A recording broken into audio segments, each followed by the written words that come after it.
table, we have a good strategy, and we have a consensus on the side of Africa.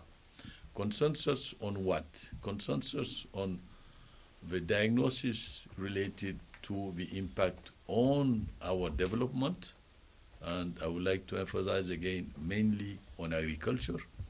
If you look at our agricultural sector, you will see that the yields that are currently existing are quite low.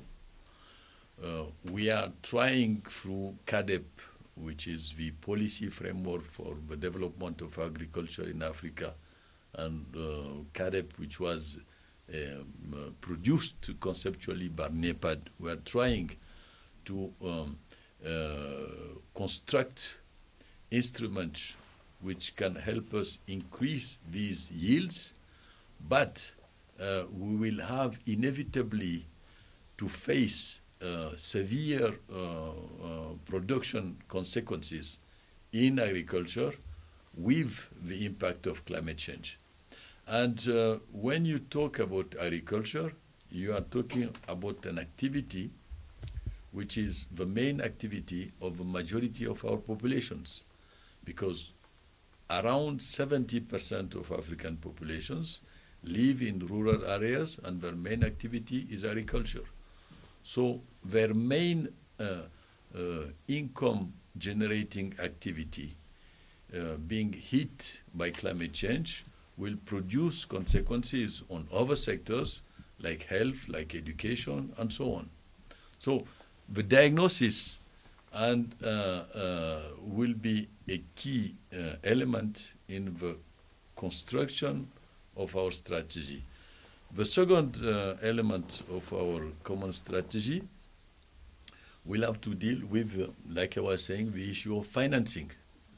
And the third element will be that we should not consider the consequences of climate change as another theme of international debate.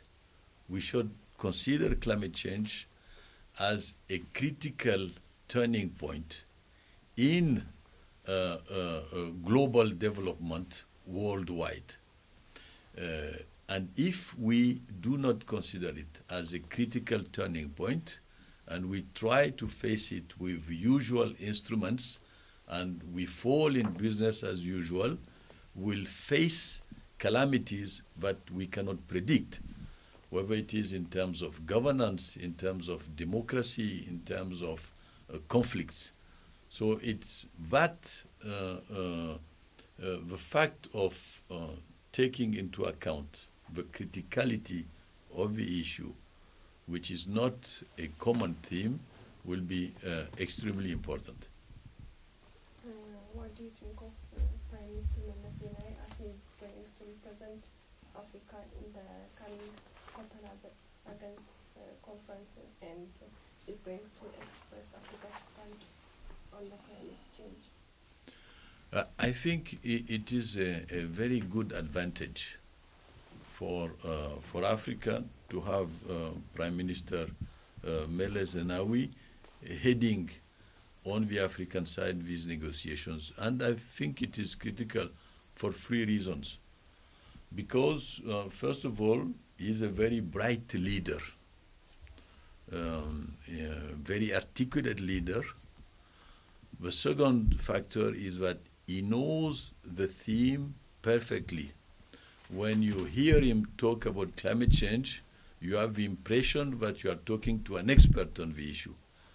And the third question is that as the chair of the Heads of States and Government Implementation Committee of NEPAD, is very well aware of the impact of that issue in the implementation of NEPAD as a program. And as the chair of the HSGIC, he has been representing Africa in the G8 and the G20 conferences.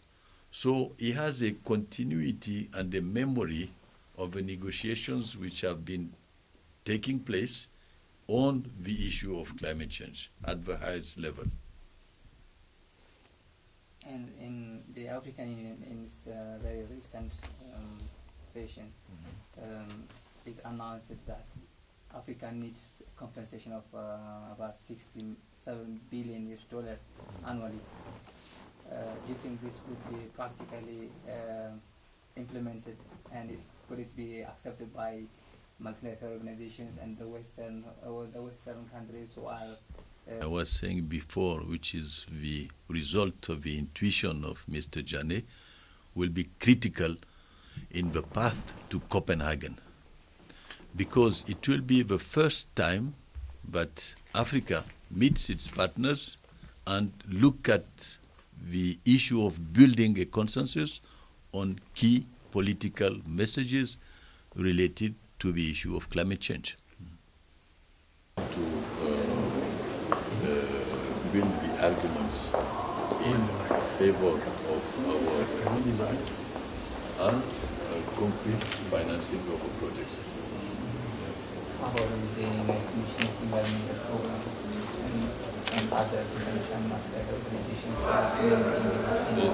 And this is where UNECA is very important, because UNECA plays a role of coordinating all the UN agencies in Africa. So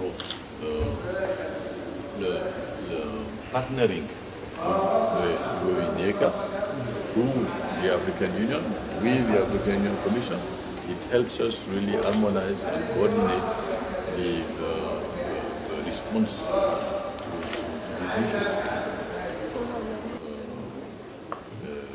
Build the arguments in favor of our design and concrete financing of our projects. How about the Nations Environmental Program and other international organizations? And this is where UNECA is very important, because UNECA plays a role of coordinating all the UN agencies in Africa. So the partnering with UNECA through the African Union, with the African Union Commission, it helps us really harmonize and coordinate the response to these issues.